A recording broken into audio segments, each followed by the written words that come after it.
All right. So, hey. Okay, well, thank you for coming and welcome to first grade curriculum night. And here we have, these are the first grade teachers. We have Amy Evans and myself, Diane Thomas, and Julie Gravitt. And we put all of our years of teaching together, and it's over 91 years. So we've all been teaching for a while. Obviously, we love it. This is our calling, and so we're here for a reason. And we love all the first graders at Old Union.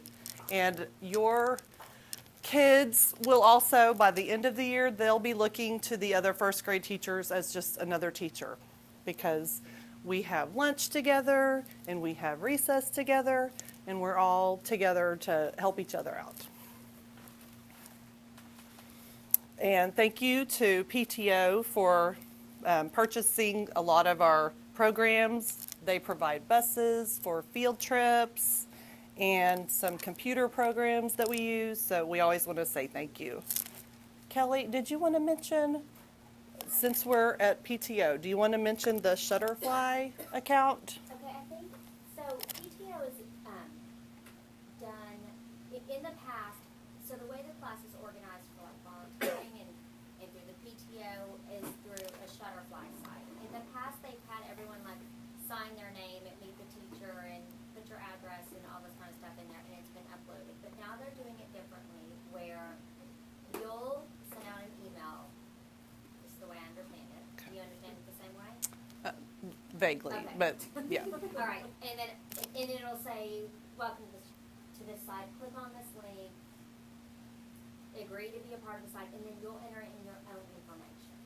And so like any communication that comes out about class parties, I don't know, I can't think of what happens during the school year. Right, now, like but volunteering thing, class parties, events. Christmases for children, all that kind of stuff. It'll all be communicated through that site. So you're going to click on it and then go to contacts and then add your own information in. And if that doesn't work, if there's problems, or do we have a sign-up sheet here? We do, right Okay, here. So, or you can sign this and I'll upload it, but then you still have to click on the link to accept to be a part of the site. So if you want to just put all your information on that, that's your agreement. Because we can't put people's information without their permission. So that would be your permission. If you just sign that up, I'll put it in the site and then That's Mackenzie's. send it all out to you. And then I'll give you this. This is yours. Yeah. It's okay if you sit over here. I'm just, it's okay. No, it's fine. I'm just trying to make sure in the packet. Some Yeah. volunteering opportunities in the class, like class store, right? Which you'll probably do. Yes. It's not a ton. It's not like it wasn't. Right, yeah. It's much less, but. Yeah. I don't really ask for a lot of volunteers, because usually I'm the kind of person that if I want to do something, I just kind of do it, and I don't wait for somebody to do it for me. And I get that idea and I've got to put it together like that night. So I don't plan forward that much. So you won't be hearing a lot from me for that.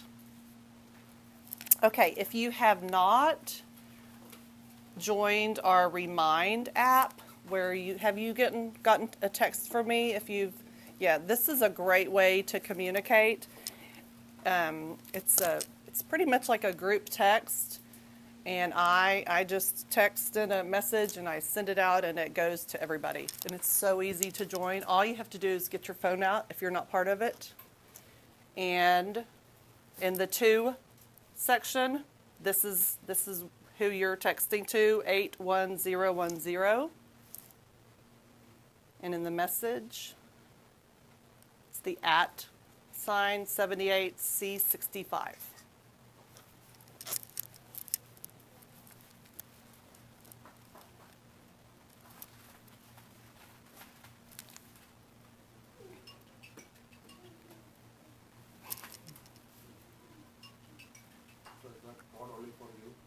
That's just for my class, yes. So you'll only be receiving texts from me through this. How multiple kids in the Carol ISP Pardon? There are different kids in different schools. So is that is that only for you? This is only for me, for our class. Yeah. And it's so great because I know a lot of people, you don't get to your email because you have about this many emails. In this day and age, we communicate so much by text. So last minute reminders, I do the remind texts a lot. I'm trying to get my son's football coach to use this, but because that would be really handy. But he's not there yet. Okay, so we'll go ahead and talk about our day in first grade. We start our day with we call it our start book. And they come right in and they take their binder out of their backpack and put it in their desk. And then they get their blue folder out. And each page they have a start book. And it's all different kinds of skills, handwriting and math. And it'll be eventually, and there's some reading sight words at the end. And each day gets progressively more challenging. And by the end of the year, it's definitely a lot more challenging than this. But it gets everybody on the same page when they walk in the door. And when they're finished, they read a book. We do a little bit of lunch count. And then we jump straight into reading. So not a whole lot of time wasted in the morning.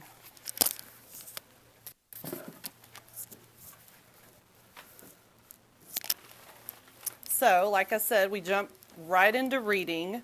And the reading, we call it the reading workshop. So we start with a mini lesson. So at the very beginning, we come together at the reading chair. And we talk about, this is our little skill that we're going to be learning today. And when you're reading, I want you to be thinking about using these techniques when you're reading. And it's usually a pretty brief little lesson. And then we send them off to their reading spots. And on the floor, there are all these little X's you might see. They have reading spots all over the classroom. And while they're reading, I'm circulating around the room and listening, and eventually it's going to turn into me conferencing one-on-one with students. I'll be pulling little groups together so I can have little lessons with them. So that's the reading workshop.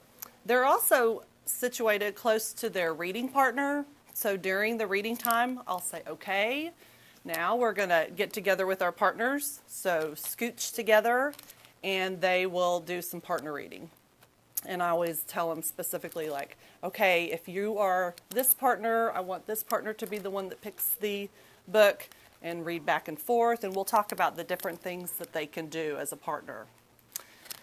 Their reading partner is paired with them based on their reading level. So they will be very compatible with each other.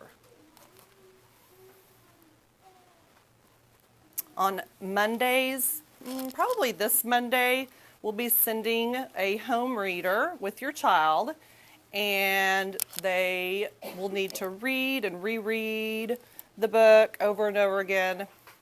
And this book is at your child's independent reading level. And when we say independent, it means they can read it quite easily. And they are going to tell you this book is just too easy. And you will probably think this book is too easy.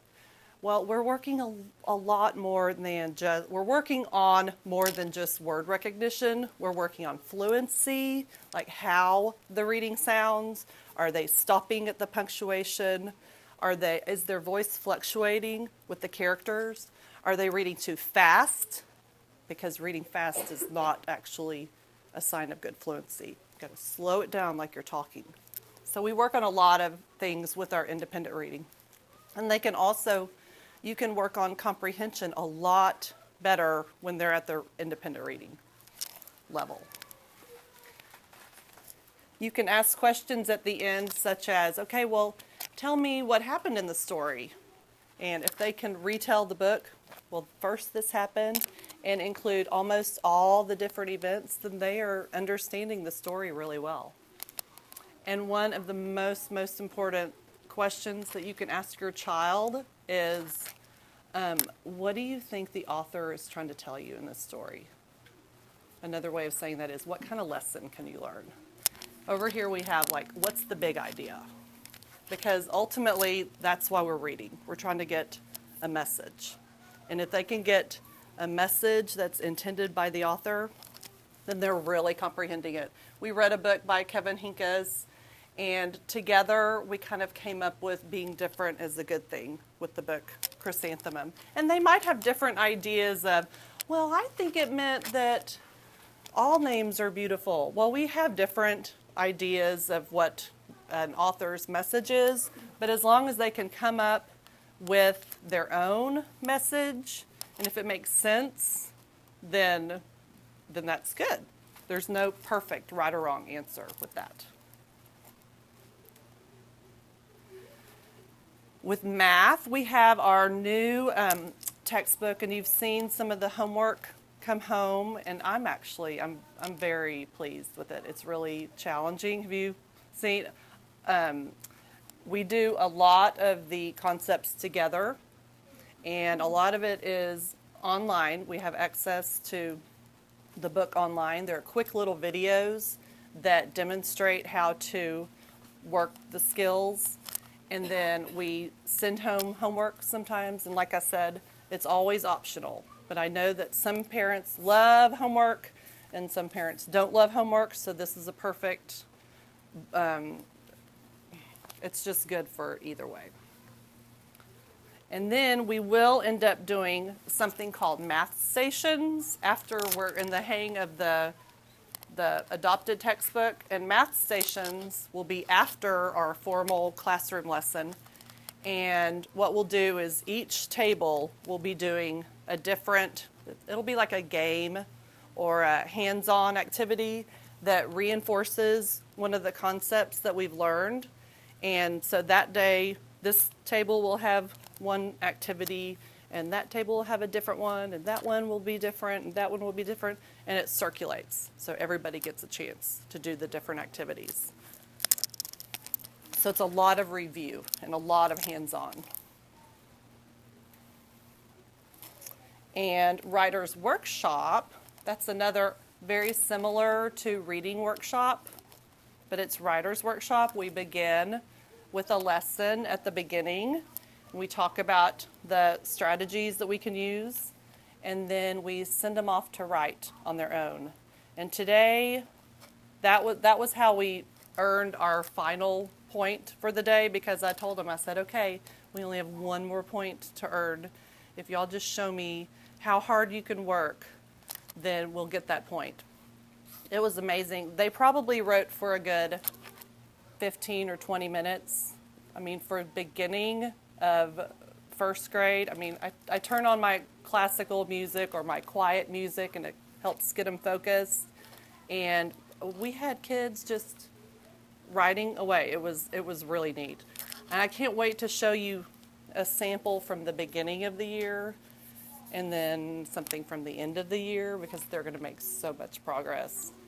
And it was funny because they were like, how do you spell this? How do you spell that? I'm like, well, you just spell it the best that you can. That's what we do in first grade. So they'll get used to that. They're going to start learning how to use the word wall and different things that help us. They'll have a personal spelling dictionary where if they want to have me spell a word for them, then I'll have them take out their spelling dictionary, and they'll have to turn to the right page and bring it to me. So it gives them a lot of independence.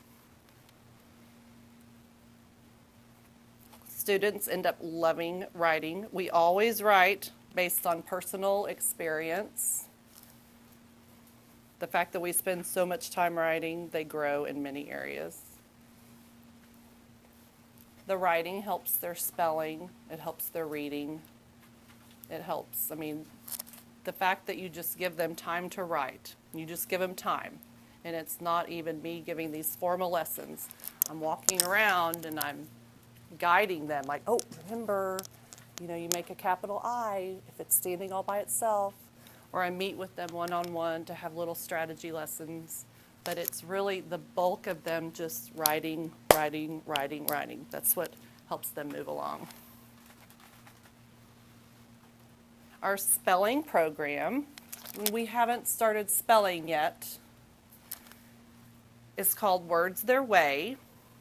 And Words Their Way it teaches phonics and vocabulary and spelling. This is a picture of a student working with her spelling words.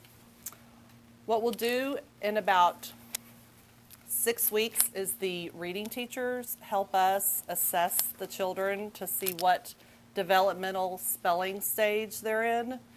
That we have developmental stages just like reading levels, we have spelling levels.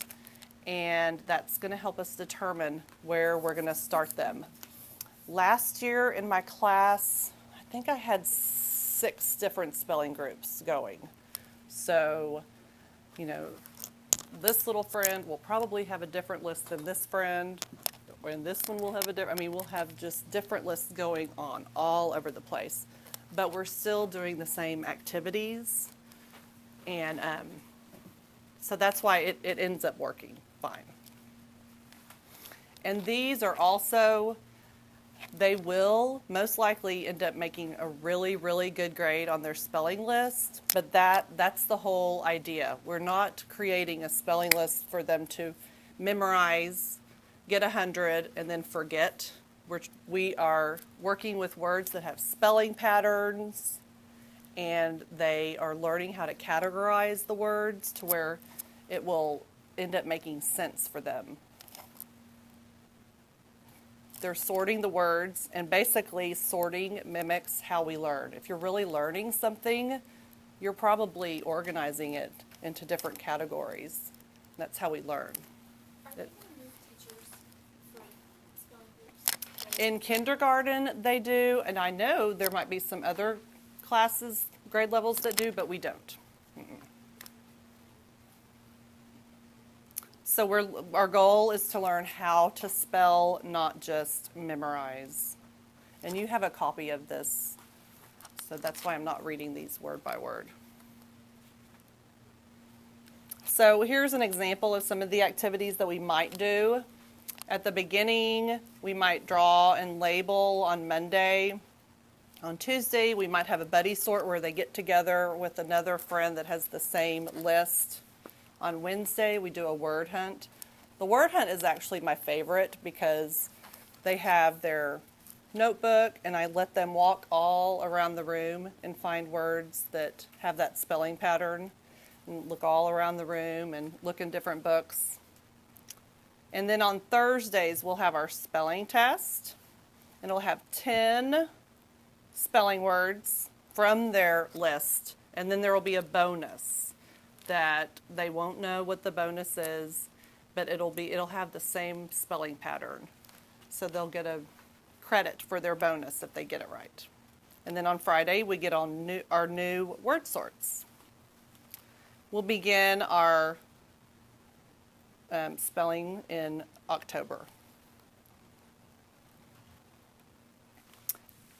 Carroll ISD has a list of high-frequency spelling words. So this, as a district, these are the words that we want the children to be able to spell automatically in their writing. Because if they know how to spell these words, it helps their writing move along so much better. Science and social studies. We have a scope and sequence for the district. So we follow the scope and sequence.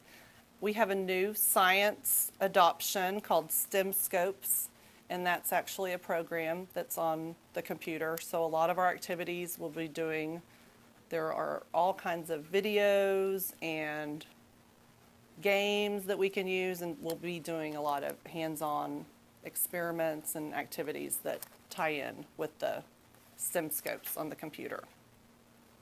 And we'll also be working with Ms. Snyder, our new science lab teacher, and she'll be doing a lot of great science experiments too. We go to one day science lab, where it's actually a different classroom, and it's a more of a laboratory setting, so they'll be doing science in that class. Handwriting, we have handwriting books, and we just encourage them to use the correct pencil grip and the letter formation.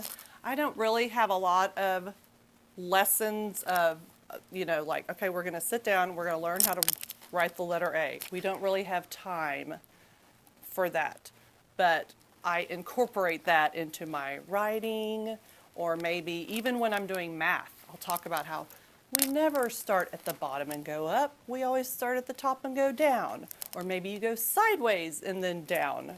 So my handwriting instruction is blended into the rest of my instruction.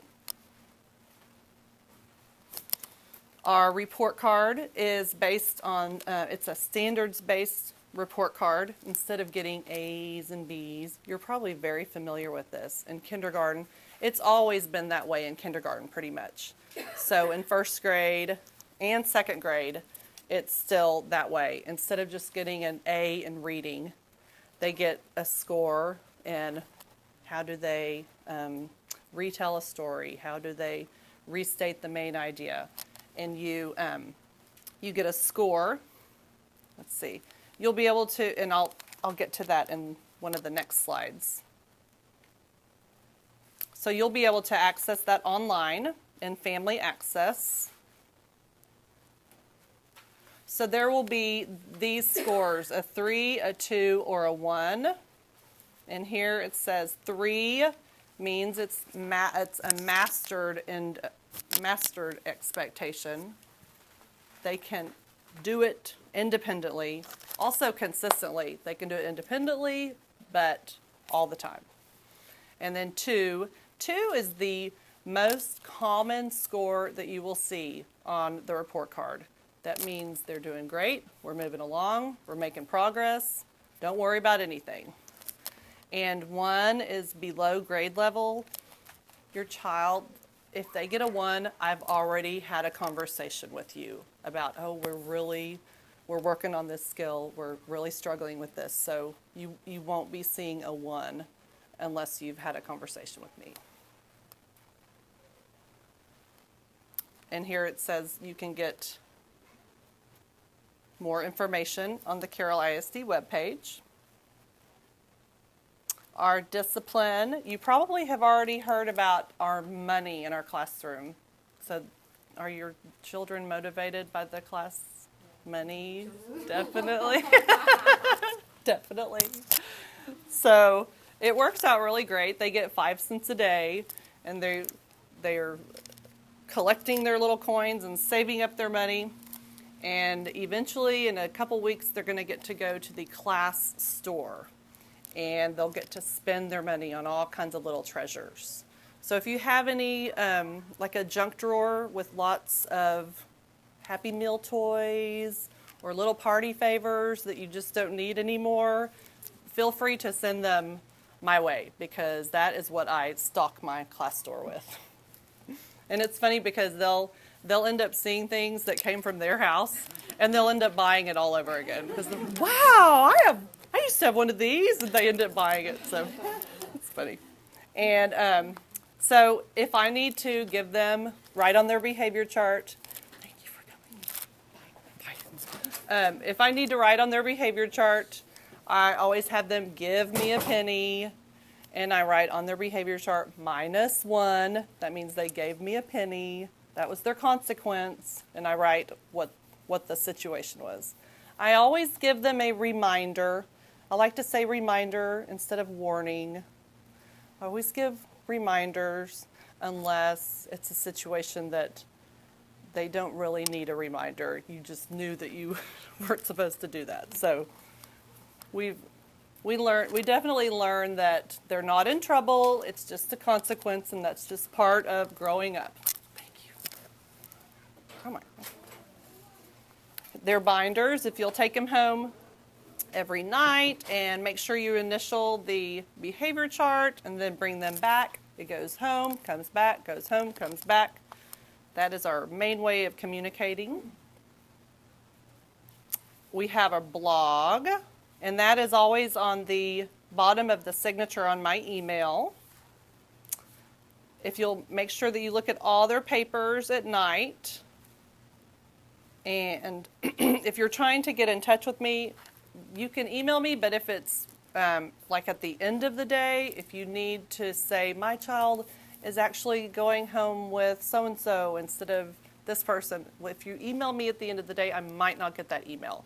So we'll need to make a phone call to the office so we can get that note to me. And I have my conference period where I can visit is 9:05 to 10, and the school phone is right there.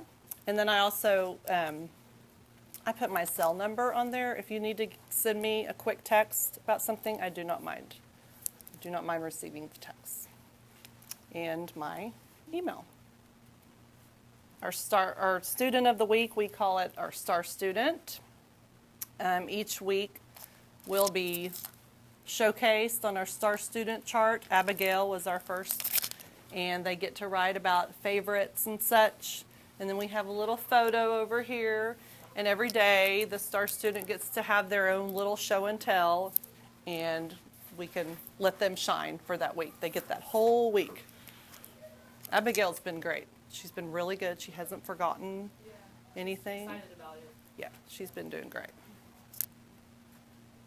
And birthdays. If your child has a birthday, you are welcome to send in birthday treats, and we enjoy them at recess. And recess is at 11:40. You can drop the treats off at the office, or you can meet us out on the playground and enjoy them with us. And we ask that they're individual sized treats, and also they're commercially prepared, absolutely.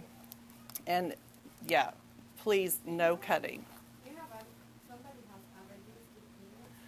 We have a friend in this class that has peanut allergies, so absolutely, yeah. That's only snack, right? I can send for lunch or? Lunch is fine, yes. And we actually have a table where students with allergies sit at that table, and that's because we're trying to kind of control the situation, and actually our custodian washes the dishes with even different cleaner and rags to try to not spread the contamination. And we don't have any kind of nut snacks in here, but definitely I told my kids, I said, if you, my students, if you have peanut butter, bring peanut butter. It's wonderful. We'll just kind of scoot you down the table a little bit. So yeah, I mean, my son has a peanut allergy, and I love peanuts. So I just keep them away from me. So if late lunch boxes, there's a drop-off table close to the cafeteria. You can just come in the building and drop off something and then run on your way. Make sure you sign in at the office when you come in, and for the messages, try not to call past 2. Volunteer background checks. This is relatively new. If you are wanting to come and volunteer or go on a field trip and chaperone other students, then we'll need to make sure that we get a background check, and it has the directions on how to do that. This talks about the different ways that you can get involved in PTO, talks about what PTO does and reasons to get involved. And that is the end of the presentation. So now I can